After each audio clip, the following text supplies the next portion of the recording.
Buenos días, mi nombre es Nicolás Gaviria y junto con mi compañera María Paula Ríos, el día de hoy les vamos a presentar la lectura titulada como La educación legal como preparación para la jerarquía, escrita por Duncan Kennedy. Vamos a especificar especialmente en la página, entre las páginas 117 hasta la página 147.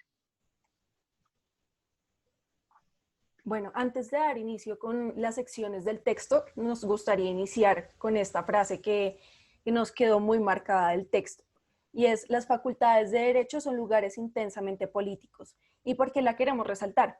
Básicamente, en la lectura se nos menciona que las facultades de derecho son lugares de entrenamiento ideológico, de algún modo, para las personas que están estudiando derecho, para servir voluntariamente a la jerarquía del estado de bienestar empresarial o para mantener los intereses de ciertos sectores sociales y mantener el quo de la ley.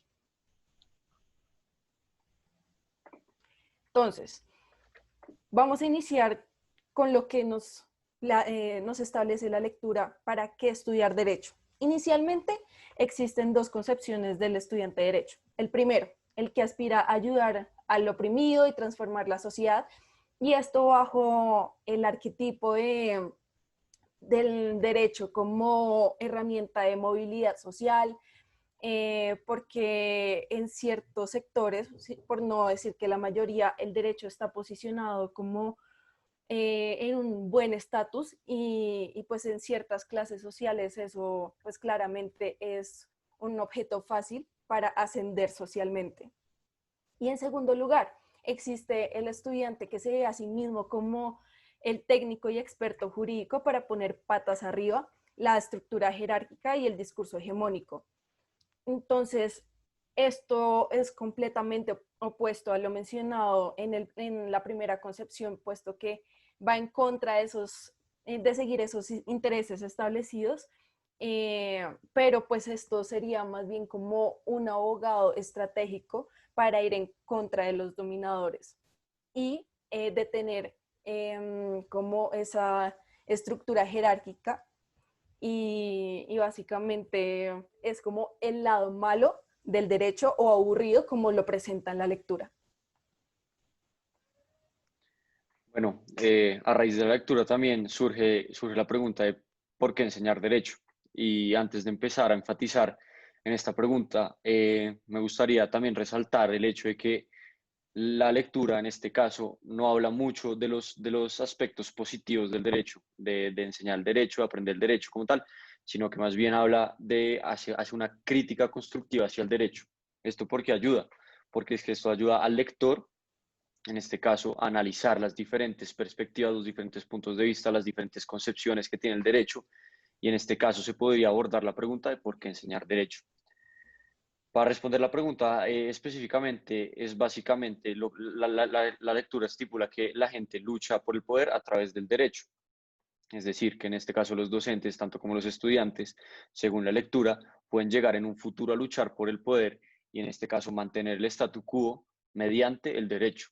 Al igual, me parece muy importante resaltar el hecho de que la lectura estipula que lo que se necesita pensar en el derecho de tal manera que sea posible criticarlo, pero no rechazarlo completamente. Es decir, el derecho en este caso no es un concepto perfecto como tal, sino que también tiene cabida para las críticas. Sin embargo, siempre es posible tenerlo en cuenta.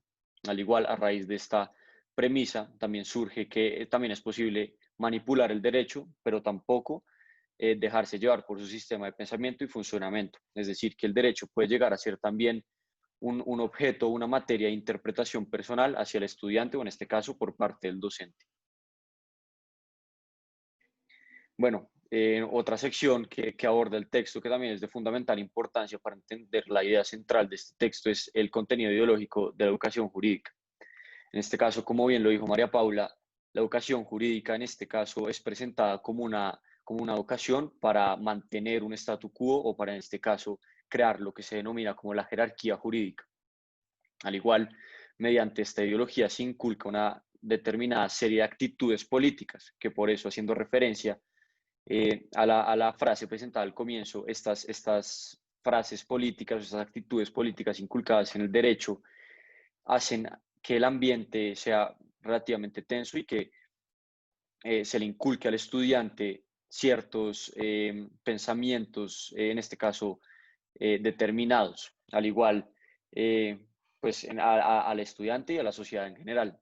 Y al igual, pues para finalizar ya con la presentación de la ideología, en este caso precisamente, la lectura también estipula que las técnicas del derecho son idealizadas por los estudiantes, lo cual esto también conlleva estipular el concepto que también es mencionado a lo largo de la lectura como el razonamiento jurídico.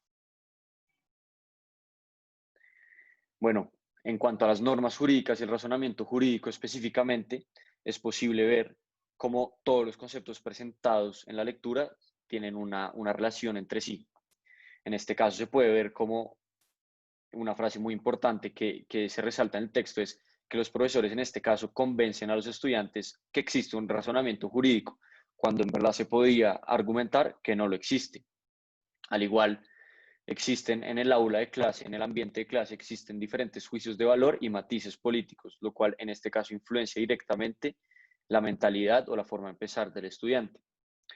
Por último, volviendo al primer punto mencionado ahorita, también se estipula que nunca hay una única solución jurídicamente correcta, por lo que se lleva a estipular también que el derecho, en este caso, es también una materia, un ambiente de interpretación personal.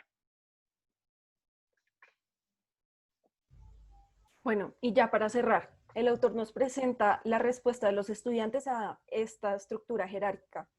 En primer lugar, están los estudiantes que reaccionan de manera pasiva al discurso hegemónico y simplemente se adaptan a ese arquetipo de abogado con el fin de encajar a nivel laboral en sus aspiraciones de trabajo. Y por otro lado, está el caso de los abogados que cuestionan e interpretan toda la jerarquía y las dinámicas de poder del derecho. En este sentido, el texto nos deja con una reflexión de que más allá, o sea, están las dos perspectivas, que el derecho, si bien es una herramienta para perpetuar la jerarquía, también es una herramienta de educación jurídica para hacer que los estudiantes disruptan esta estructura y así cambiar y dinamizar esa estructura de poder con el fin de generar un cambio en dicha estructura. Bueno, pues esta ha sido toda la presentación del resumen de la lectura. Muchas gracias.